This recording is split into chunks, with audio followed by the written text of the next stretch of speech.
Hi. More Anne Lamott. It's late. It's midnight 47 on day 4 of coronavirus shelter in place.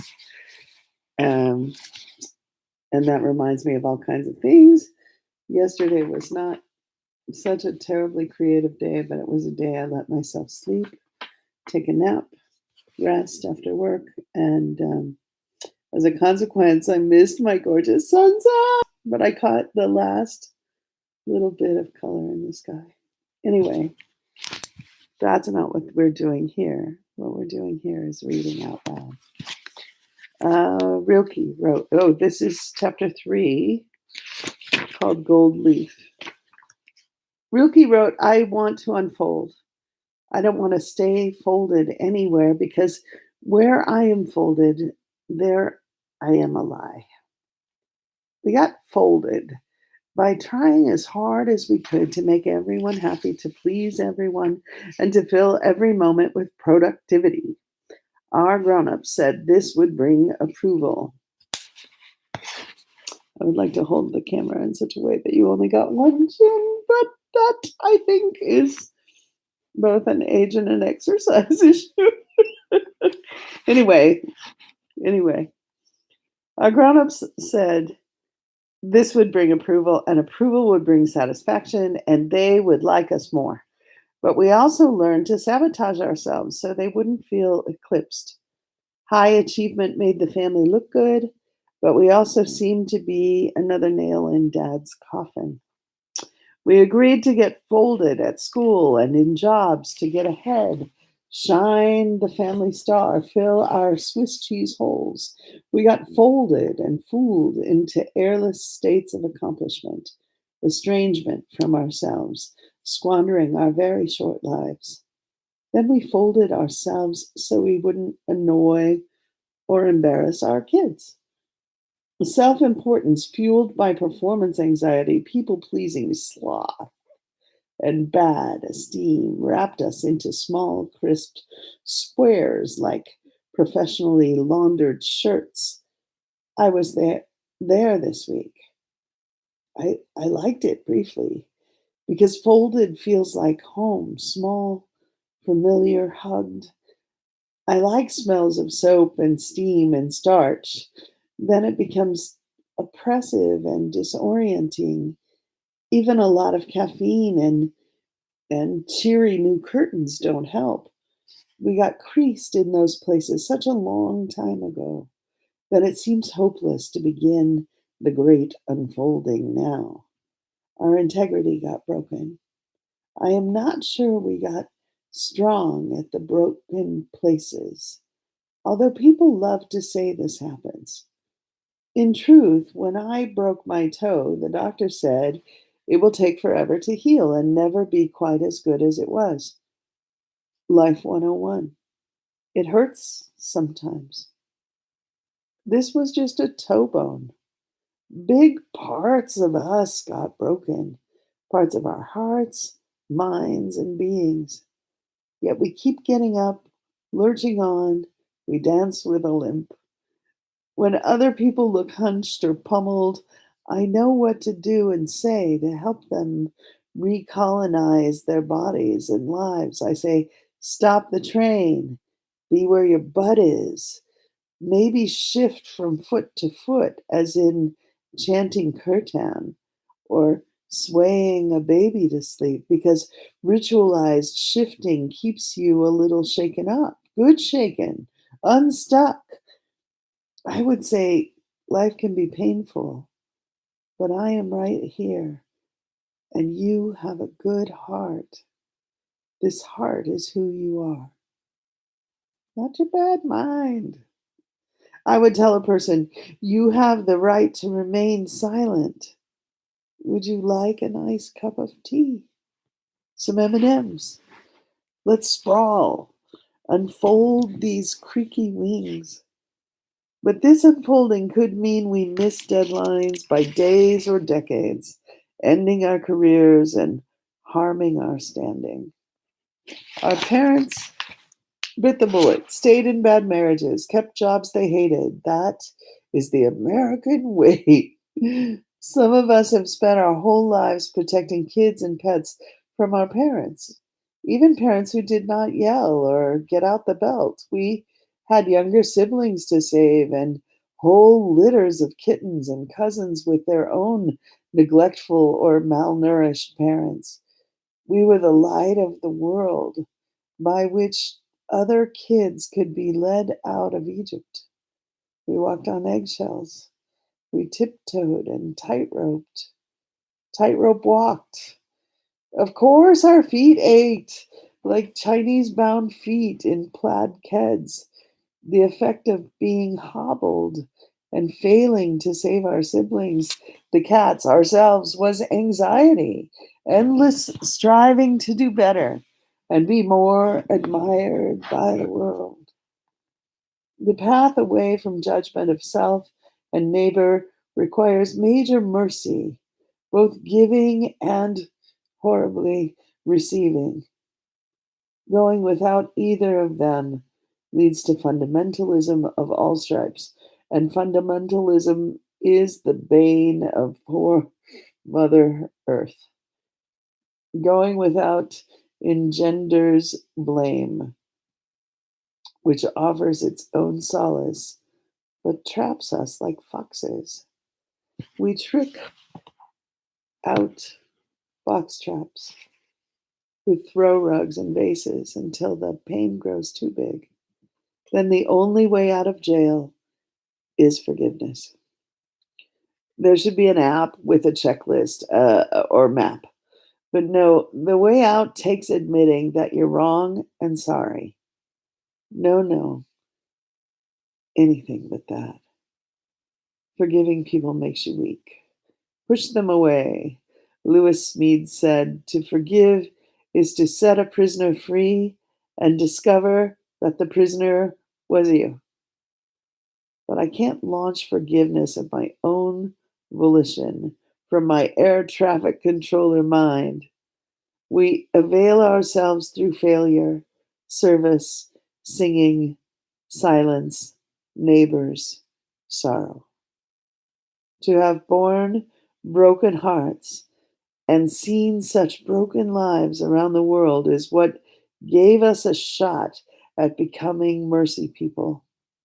My minister friend, Bill Rankin, tells me that in Malawi, men in the villages stand back unto death and allow women and children to have the few available antiretroviral medications.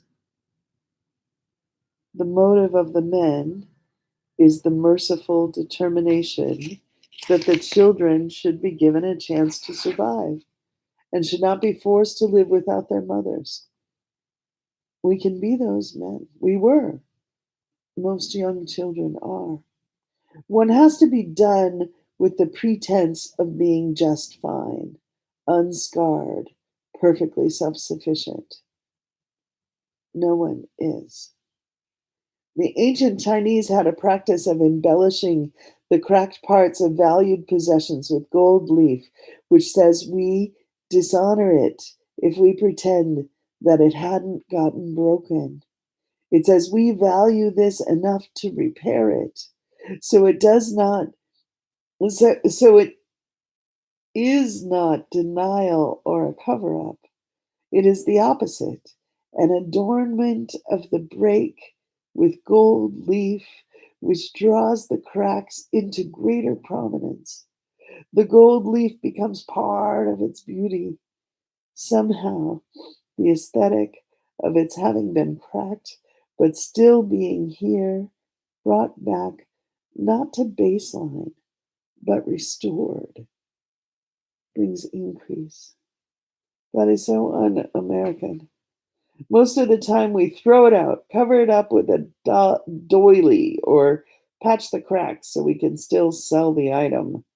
This other way is to save our valuables with our own hands, to pass on to our children, nieces, and nephews, aunties, chipped Inuit carving, Uncle Will's journals, And if they toss Uncle Will's journals rich in memories and minutia of this family's story, that's on them, not our fault. For once, reason enough to get out the gold leaf. We are invited to be part of creation, like planting shade trees for children whose parents were born last week. Misericordia. Misericordia. Misericordia, I'm complicating it, is Latin for mercy, from misericors, merciful, which is in turn derived from miserere, to pity, and cor, heart. Mercy means compassion, empathy, a heart for someone's troubles. It's not something you do, it is something in you, accessed, revealed, or cultivated through use, like a muscle. We find it in the most unlikely places, never where we first look. This is the point of the story of the Good Samaritan in Luke, where mercy is shown not by those of education or authority, those who are actually paid to teach mercy, but by the single least likely person for miles. The disciples have been grappling with Jesus' news that he was the Messiah and was going to be killed. They were in despair as they had been hoping that the promised Messiah would be a little more like General George S. Patton in Matthew's Gospel when Peter denied this, insisting that Jesus didn't have to die. Jesus rocked out on him, calling him Satan for his disbelief. But Luke loved Peter and Photoshop this part out. In this passage, Jesus realized that his time had come to be crucified, as had been foretold. He and his crew would travel from Galilee to Jerusalem. It was to be his last journey, the new Exodus. First, it was out of Egypt. Now, it was out of the flesh into spirit, into what was eternally real. But there was a tiny problem. The shortcut most travelers took, instead of the long way alongside the River Jordan, was through Samaritan territory, which was dangerous for good Jews, with their laws about ritual cleanliness. And everyone in his right mind hated the Samaritans. They were outcasts, sworn enemies. When the group entered Samaritan territory, Jesus sent two disciples to a village to book some rooms, as Samaritans would sometimes rent rooms to Jews. The men at the local inn said no. The disciples went back to Jesus and asked if they should call down fire from heaven. I love this. Jesus reminded them that despite the age-old hostility between Jews and Samaritans, they were all brothers now. It was supposed to be a journey of peace for people who'd hated each other forever. He asked the disciples, "What is the greatest commandment?" "That we love God with all our heart and love our neighbors as ourselves," said one man, learned in the Torah, trying to justify his hard heart. "It's nice," said Jesus, "but who is our neighbor?" The man was looking for a loophole.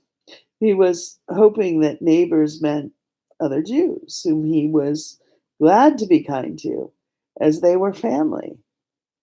Who is my neighbor? He didn't want to have to love the Samaritans. Jesus answered with this parable. A man, a Jew, got badly beaten up on the way to Jericho in the Jordan Valley. He shouldn't have been traveling alone.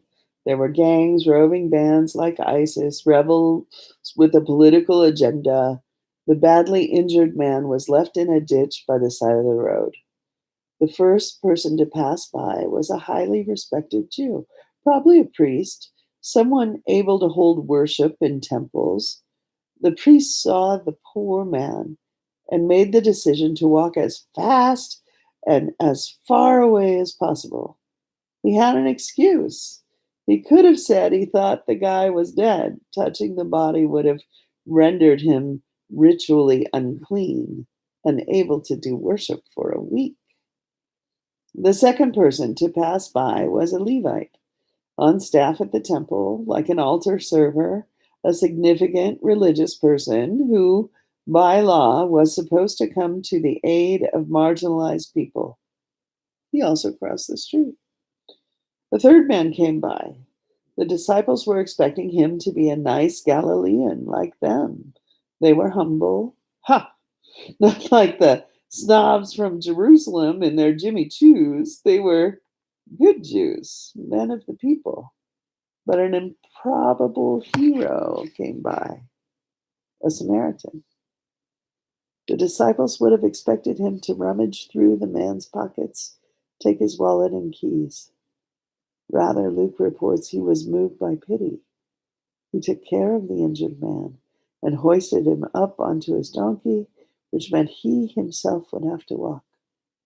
He took the man to an innkeeper who welcomed them both. A diocesan priest I know says that God is the welcome and the welcomers. The welcome comes through people, Samaritans, drag queens, zealots moved by pity. Who is our neighbor? The person who helps us when we're suffering. And implicit in this story is Jesus saying, you've got to do this too. Be a neighbor. The reviled Samaritan for us might be a person at the opposite end of the political spectrum in Texas. It would be a drag queen tottering up to a tea partier in a ditch. In California, a John Bircher helping out on the streets of Oakland. Those of us who've gotten sober all began as the man in the ditch, shown mercy and welcomed by sometimes strange people with bolo ties or neck tattoos. They taught us that extending ourselves to others would help us stay sober and sane.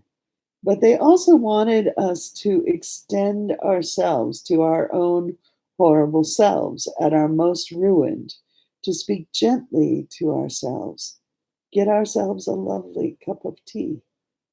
It was and is the hardest work ever. All I could do for a while was not drink, period. Wake up, not drunk for a while, overeat, nap, not drink for a little longer. Then I began to unfold the best I could. So set in my neurotic ways, an original origami pinwheel, opening each of its flaps to become its original self. I have seen and heard so many mercy stories since. In 2015, 9 people were slaughtered at Mother Emanuel Church in Charleston, South Carolina, and their relatives spoke forgiveness. In the 1990s in South Africa, during the hearings by the Truth and Reconciliation Commission, a woman confronted the man who had burned her husband and son in front of her. She was asked what his punishment should be. She said she wanted him in prison forever, not put to death. And she wanted to adopt him so she could give him all the love she could no longer give her husband and son. She let herself out of jail. The same is true of teenage Tibetan nuns tortured in prison who prayed for their Chinese guards, held them with mercy because they could see that the guards had created lives of suffering for themselves. This is not pity, as if they are separate and different, but as if they are us and share out our human lot. The Amish community in Lancaster County, Pennsylvania, reached out to the widow of the man who killed 5 of their schoolgirls in 2006 so she could be included in the circle of mourning and comfort. One last story about the aforementioned diocesan priest. In 1976, my friend Tom got sober with the very hip in the People's Republic of Berkeley. Everything was okay in early sobriety, except that he felt utterly insane all the time, filled with hostility, fear, and self-contempt. Then he was transferred to Los Angeles, where he did not know a soul. Another Jesuit told him to call a diocesan priest named Terry. Terry had been sober for 5 years, so Tom thought he was God. They made plans to go on a men's stag gathering one night, which was being held in the back of the Episcopal Cathedral in the heart of downtown LA. It was Terry's favorite place to be on earth, full of low bottom drunks and junkies, people from nearby halfway houses, bikers, jazz musicians. There I am on my first date with this new friend Terry, who turns out to be clumsy and ill at ease, an introvert with no social skills. Terry asked Tom how he was, and after a moment he replied, "I'm just scared." Terry nodded and said gently, "That's right." Terry took him to the church near Skid Row, where all these rough-looking alkies were hanging out in the yard. The sober people Tom knew in Berkeley all seemed like David Niven in comparison. Terry directed Tom to a long flight of stairs. Tom started walking up, jaws clenched, uh, muttering to himself tensely like the guy in front of him, a man his own age who was stumbling and maybe not quite yet on his first day of sobriety. The only things getting me up the stairs are Terry and a dozen other men behind us pushing us forward every so often, and my conviction that this is as bad as it's ever going to be, that if I can get through this, I can get through anything. Then, all of a sudden, the man in front of Tom soiled himself. Shit ran down into his shoes, but he just kept walking. He didn't seem to notice. Tom clapped a hand over his mouth and nose, and his eyes bugged out. He couldn't get out of line because of the crush behind him, and so holding his breath, he stepped into a windowless meeting room. It gets better. The greeter in the doorway, a biker with a shaved head and a Volga boatman mustache, got one whiff of the man with shit on his shoes and threw up. You've seen the Edward Munch painting of the guy on the bridge screaming, "That's me." But Terry enters the room right behind me. There's pandemonium. No one knows what to do. The man who soiled himself stumbles and plops down in a chair. A fan blows the terrible smells of shit and vomit around the room. Terry asked a couple of guys to go with the greeter to the men's room and help the greeter get cleaned up. Other people started cleaning the meeting room. Terry approached the drunk man. "My friend," he said gently, "looks like you have trouble here." The man nodded. "We're going to give you a hand," said Terry. As Tom told it to me, 3 men from the recovery house next door helped him to his feet, walked him to the halfway house, and put him in the shower. They washed his clothes and gave him their things to wear while he waited. They gave him coffee and dinner, and they gave him respect. Somehow, this broken guy was treated like one of them because they could see that he was one of them. No one pretended he hadn't been covered with shit, but there was a real sense of kinship. And that's what we mean when we talk about mercy. I thought I would recover with men and women like myself, overeducated, fun to be with, and housebroken. And this would happen quickly and efficiently. But I was wrong. God or life sets up a makeshift tent among us and helps us work together on our stuff. This will only happen together, slowly, over time. All right, it's short, so I'll keep going, but this is longer than I usually like to make you listen to me.